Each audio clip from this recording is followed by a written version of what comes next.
Langit. Diyos naming mahabagin, mawain, at mapagmahal sa lahat. Muli po ang paglapit namin sa inyo sa pag-aaral na ito. Buksan ang aming isipan, ang aming diwa upang ito ay aming maunawaan. Ituro niyo po, Panginoon, sa pamamagitan ng salita sa banal na aklat. At gabayan kami.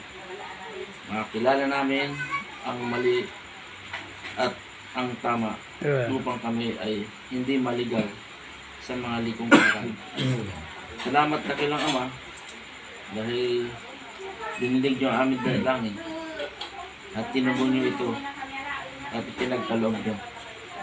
Lahat pong ito ay aming hihingin sa inyo sa aming munting pag-aaral na ito. At patawad, Ama, at tinisin ang aming puso't isipan na itatanggap ng iyong banal na salita. Ito pong lahat ay aming dinadala ang tinihingi sa ngalan po ni Jesus. Amen. Okay, so ang tanong, ulitin mo ng akin yung tanong. Ano ang mga kaparaanan upang makarating doon sa langit na bayan? Okay, so tingnan natin ano. Itanong natin yung sa ating Panginoong Yesus. Matthew chapter 7 verse 21. Tingnan natin. Parang malapit na sa ano yun ah. Malapit na. Oh, yan. Tingnan natin kung anong sinasabi doon. Matthew chapter 7, 21. Verse 21. 7:21. 7:21? 7:21. Matthew 7:21. Matthew 7:21. Mhm. At ganito ang sabi, hindi lahat ng nagsasabi sa akin, Panginoon, Panginoon, ay papasok sa kaharian ng langit, Mhm. kundi ang gumaganap ng kalooban ng aking Ama na nasa langit. Okay, so Yung gumaganap. lahat siguro ng Kristiyano tumatawag ng Panginoon sa ating Panginoong Yesus, ano? Pero sabi naman ni Jesus Christ, hindi lahat ng tumatawag sa akin ng Panginoon, Panginoon, papasok sa kaharian ng langit. Kundi, eto na. Ang gumaganap sa kalooban. Ng kalooban ng aking Ama na nasa langit. Yan, ngayon. Kasi nga, Mga kalooban yan. iyon ngayon ang tutuklasin. Oo. Dahil ang may-ari ng kaharian ng langit ay walang iba kundi nga ang Ama na nasa langit. Oo. Kaya marapat lamang na meron siyang kaparaanan, meron siyang itinakdang kaparaanan sa lahat ng mga tao dito sa lupa upang makapasok sa kaharian na yan. Langit. So ngayon, ano naman ang paano natin malalaman kung ano ang kagustuhan ng Ama na nasa langit? Oo. Mhm. Papatnugutan niya ba? Mhm. Yan. So ano ang ano kaya? Tuklasin mo. No, ang kalooban Mhm.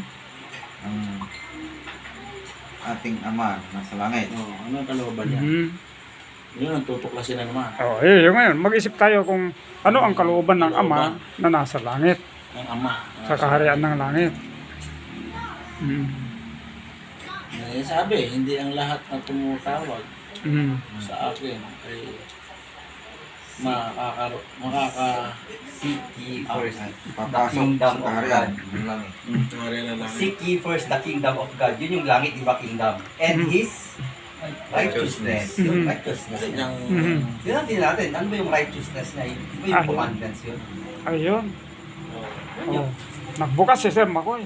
Seek ye first the kingdom of God. Kingdom is yung langit. Oh, and His, dalawa eh. Righteousness. Katuwiran. Oh, yun. Ano? Oo. Katwiran niya. Oo. Yung katwiran. Mhm. Mangkat niya ang katuwiran. Oo. Seek ye first the kingdom of God and His righteousness. No? Mhm. So, paano natin hahanapin yun? Paano kaya ang paghahanap doon sa no? Kingdom of God? Una, nung dinili tayong commandments, dalawang ipak ng bato. Mhm. Pagmamahal sa Diyos, pagmamahal mo sa kapwa mo. Mhm. So, yun. Yung natin dalawang yun. Ito din, yung dalawang yun, may himay din na yun. May dalawang part din. Yung dalawang part na yun, marami ding nakalagay doon, marami naka-English. Doon sa unang tipak, pagmamahal sa Diyos, apat yun. Yung nandun sa kabila, pagmamahal sa kapwa, 6. Pero mag-magnify ba yun? Makakuhan pa yun. Parang naka-summarize lang kumbaga ba?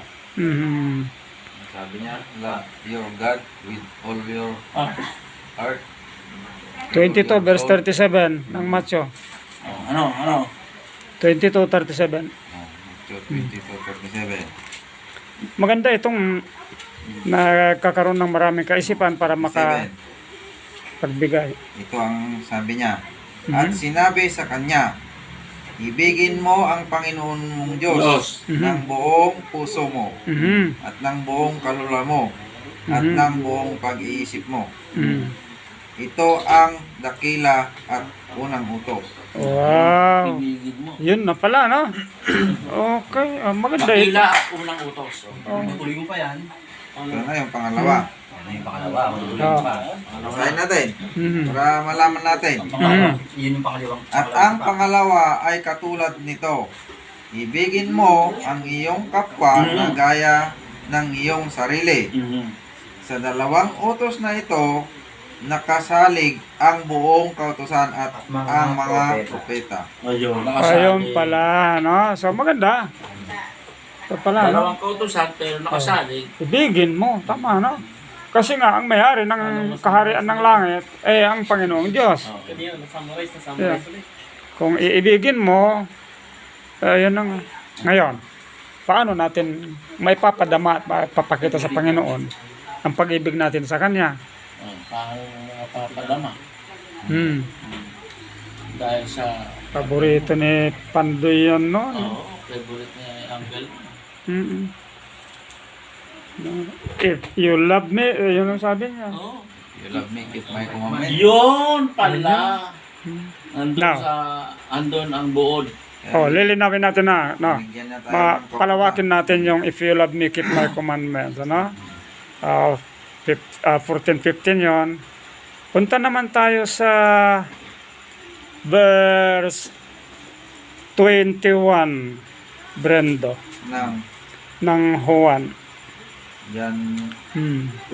14:21 para 14, makakaroon tayo ng mas pangunawa doon. 114. Juan 14 verse 21. Verse 21. Basahin ko. Siyang mayroon ng aking mga utos at tinutupad ang mga iyon ay siyang nagmamahal sa akin. At ang nagmamahal sa akin ay mamahalin ng aking ama. At siya'y mamahalin ko.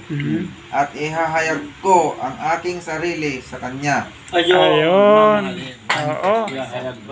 Ayan. Pag ibigin pala natin ang ating Panginoong Diyos, mamahalin din tayo ng ating Panginoong Diyos. Mamahalin tayo ng ating Panginoong Yesus. Ihahayag niya sa atin ang kanyang sarili. Ito pala, katiyakan na ito para makarating tayo sa kaharian ng langit. Ano? So, ito na yung katiyakan. ulitin mo nga, Brendo, sa first part niya. Siyang mayroon ng aking mga utos at tinutupad ang mga iyon. Ayun. Siyang nagmamahal sa akin. Ayun. Ibig palang sabihin, ang nakakaalam sa kautusan at tinutupad niya yun ang umiibig sa kanya. At ang umiibig sa kanya, iniibig siya ng Ama. Ang ganda nito, ano? Importante na huwag lang tayong theory.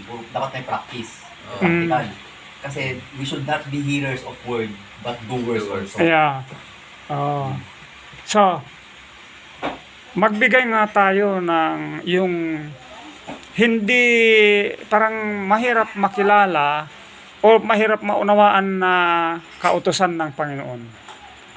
Alam natin, pamilyar sa atin yung 10 na kautusan. Ano kaya ang makikita natin na gusto ng Panginoon na gawin natin na parang hindi maliwanag sa atin kung minsan? No. Ano kaya? Pasok yan yung ikatlong angel. Ayun, ano? Papasok dito yung parang pinag-uusapan natin kanina. Ano na yung... Pasok na yung ikatlong angel dyan. Di, oo, yan nga. Pero yung sinalita ni Brendo kaninang tatatlo pa lamang tayo. Yung may sinabi ako na praying, prayer, ano pa yung iba? Yung prayer yung talagang pangunahin dun eh. Oy. And then yung singing, Yun. ayan. Ministry. Oo. Singing ministry. Sharing. Prayer and sharing. Yun. Yung sharing ang ano doon.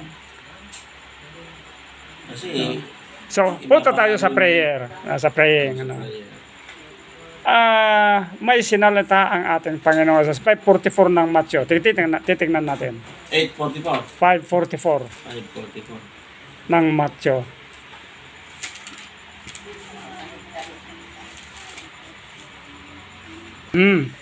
Ngunit sinabi ko sa inyo, ibigin ninyo ang iyong mga kaaway Oo. at idalangin ninyo ang umuusig sa inyo. Yan na. Ayan na. Ito na yun. Nasalim ako. Pumasok tayo ngayon doon sa isang kautusan na angkop doon sa pangalawang utos na sinabi niya kanina doon sa dalawa.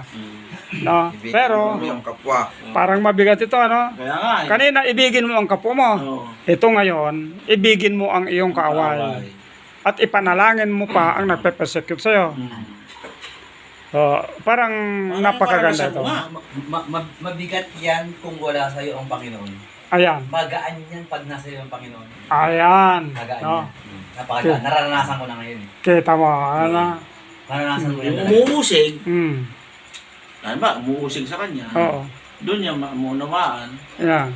na Ibigin niya. siya yung pababa. Sapagkat Oo. iniibig niya yung umusig sa kanya. Doon natin mapapatunayan yung karanasan ng mga propeta na inuusig, na pinipersecute na, magawa pa nilang pumuri sa Panginoon. Ayun. Ang ganda na. Walang nakarecord ng laban sila. Walang nakarecord sa Biblia ng laban sila. Pero, panon, nagpunuli na ng Panginoon. Ayun. At hinihingi sila ng tawad, yung mga taong yun. Ayun. Kaya kung nararamdaman mo na sa iyo ang Panginoon, kahit inuusig ka na din, lalo ka pang nararamdaman mo din na mas malapit ka sa Panginoon. Patama. At iniibig mo ngayon. Yung uusig sa'yo. Oo. Ibigin mo sila. Sa magitan lang, ipagdarasal mo sila. Ayan. May sinabi dyan si Pablo, Roma chapter 12 verse 21. Tingnan natin. Apostol Pablo. Oo. Romans chapter 12. Huwag kang padaig sa masama, Mhm. kundi daigin mo ang mabuti ang masama. Daigin mo ng mabuti. Dagin, baliktad ko eh. Binaliktad mo na tabo yan. Ang mabuti. Di ibig sabihin, Ah. yung Huwag kang padaig. yung mabuti ang Sa masama. pagdaig mo sa Oo. masama Kundi Mangibabaw. daigin mo ng ng mabuti. mabuti ang masama. Oo. Daigin mo ng mabuti. Masama din yung pang-re-reverse mo sa kanya. Pwede ka palang ipang-reverse mo sa kanya is yung mabuti. Ayan. Daigin mo ng mabuti. Yung ipandade. Kaya daigin mo yung masama sa pamamagitan ng mabuting gawa. Tama. Kasi marirealize yung taong yun na may Diyos eh. Marirealize niya na may Diyos. Ayun. Daigin mo ha. Oo. Ang ganda na. Okay.